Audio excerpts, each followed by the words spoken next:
সুপ্ৰভাত জনাইছোঁ সকলোকে। সকলোৰে দিনটো সুন্দৰ হওক, সুখৰ হওক, তাকে কামনা কৰিছোঁ। মই আজি এক গ্ৰীণ টি লৈ ল'লোঁ। আপোনালোকে হয়তো খালে চাগৈ ন? গ্ৰীণ টি লৈ সদায় আপোনালোকৰ ওচৰত মই উপস্থিত হওঁ। আজি এটা কথা আকৌ আপোনালোকক মোৰ মনৰ অনুভৱ আপোনালোকক শ্বেয়াৰ কৰিব বিচাৰিছোঁ। আমি চাওকচোন, এটা কথা ক'ব বিচাৰিছোঁ। আমি যেতিয়া পৃথিৱীলৈ আহিছোঁ ন, আমিতো প্ৰতিজন ব্যক্তি অকলেই আহিছোঁ, আকৌ অকলেই যাবগৈ লাগিব ন। কিন্তু আমি এই নাটকখন জন্ম হওঁতেও যেনেকৈ আমাক সকলোৱে ৱেলকাম কৰিছিলে, মৰম কৰিছিলে, আমি যাবগৈ লাগিব তেনেকৈ হাঁহি হাঁহি মৰমৰ মাজত সোমাই আমি যাবগৈ লাগিব। ঠিক তেনেদৰে এটা কথা ক'ব বিচাৰিছোঁ, শুনকচোন। যেতিয়া আহিলোঁ, যেনেকৈ সৰুৰ পৰা ডাঙৰ হ'লোঁ, হয়তো বিয়া হৈ গ'লোঁ, বাচ্চা হৈ গ'ল, সন্তান হৈ গ'ল, এটা আকৌ বেলেগ এটা ফেমিলি, মাৰ ঘৰ ফেমিলি, মিষ্টাৰ ঘৰ ফেমিলি, এটা ডাঙৰ ফেমিলিৰ মাজত আমি সোমাই আছোঁ। কিন্তু এটা কথা কওকচোন, এই যে আমি যে নাটকখন যে কৰি আছোঁ, ইজনে সিজনৰ লগত, সিজনে ইজনৰ আমাৰ যি সম্বন্ধবোৰ বা যি আমাৰ আপোনতা, এই নাটক কৰি থকাৰ সময়খিনিয়ে হয় ন। কিন্তু যেতিয়া আমি নাটক যেতিয়া আমাৰ খতম হৈ যায়, তেতিয়া আমি আকৌ অকলে অকলে নিজৰ ৰাস্তা লৈ লওঁ ন। এইটো ভাবিলে কিমান ডাঙৰ কথা চাওকচোন। সেইকাৰণে বহু কথাত কয় ন, অকণমান যিমান পাৰে অকলশৰীয়াকৈ থাকিবলৈ চেষ্টা কৰিব লাগে। মই এইটো কোৱা নাই যে নিজে ফেমিলিৰ পৰা আঁতৰি নিজক অকলশৰে ৰখা, সেইটো কথা নহয়।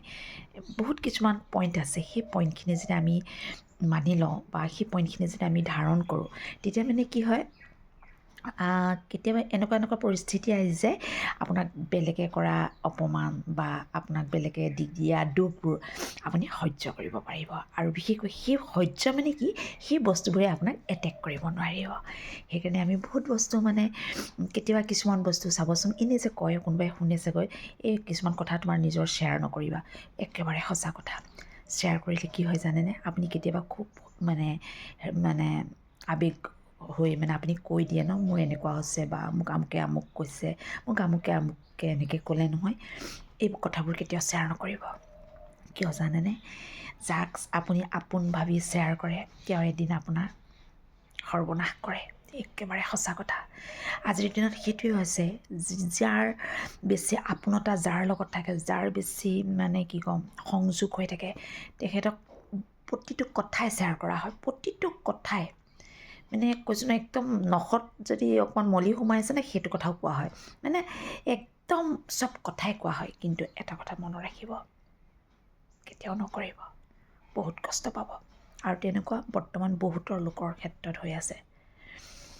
আৰু এটা কথা জানেই, এখন যদি ৱালত আমি এটা চাবচোন, জোৰছে এটা বল মাৰি দিবচোন, সেই বলটো আপোনাৰ কি হ'ব, বলটো তললৈ পৰি নাযায়, কিন্তু বলটো আকৌ আপোনালৈ ৰিটাৰ্ণ হৈ আহে। কিয় কৈছোঁ কওকচোন? এই বস্তুটো কিয় হয় কওকচোন? যে আপুনি যেতিয়া কাৰোবাক বেয়াকৈ ক'ব বা কাৰোবাক দুখ দিব, কাৰোবাক হিংসা কৰিব, সেই বস্তুখিনি আপোনালৈ একদম ৰিটাৰ্ণ হৈ আহিব। সেই কথাটোৱে মই ক'ব বিচাৰিছোঁ। সেইকাৰণে যিমান পাৰে সুসংকল্প লওক। আৰু পুৱাতে কিন্তু সুসংকল্পলৈহে দিনটো ষ্টাৰ্ট দিব দেই। কিয় কৈছোঁ শুনক, লোকক যেতিয়া আপুনি আশীৰ্বাদ দিব, ভাল দিব, তেতিয়া সেই বস্তুখিনি আপোনালৈ ৰিটাৰ্ণ হ'ব। কেতিয়াও আপুনি লোকক বেয়াকৈ নক'ব কিন্তু দেই, মনত ৰাখক। যেনেকৈ এটা কথা কৈ দিওঁ ফটককৈ, দুটা কুকুৰে যেনিবা খুব কাজিয়া কৰি আছে বা কিবা এটা আহি আছে, আপোনাৰ ভয়ো লাগিছে, আপুনি কাম এটা কৰিবচোন বাৰু, কিবা এটা পাথৰ এটা লৈ আপুনি তালৈ মাৰি পঠাবচোন। সেই কুকুৰটোৱে আপোনাক কি কৰিব জানে? আহি আপোনাক একদম ডাইৰেক্ট এটেক কৰিব। একদম সঁচা কথা। কিয় কওকচোন? আপুনি ভাবে নেকি কুকুৰটো পলাই যাব? নাযায়। সেই তেনেকেই যদি আপুনি কাৰোবাক বেয়া দিয়ে, আপুনি সেইটো আপোনাৰ বেয়া আহিবই। আৰু আপুনি কাৰোবাক ভাল সংকল্প দিয়ক, মৰম কৰক, সেই মৰমখিনি কিন্তু আপুনি হাজাৰ গুণকৈ পাব। আজি একদম কথাবোৰ বৰ কৈ দিলোঁ, আৰু মোৰ ভিডিঅ'টো দীঘল হৈ গৈছে। আকৌ কাইলৈ মই এই ভিডিঅ'টোৰ ওপৰতে মই আকৌ এবাৰ ক'ম। ঠিক আছে, আজিলৈ ৰাখোঁ। আকৌ আজিৰ দিনটো আৰু সুখৰ হওক আপোনালোকক, তাকে কামনা কৰিছোঁ। নমস্কাৰ।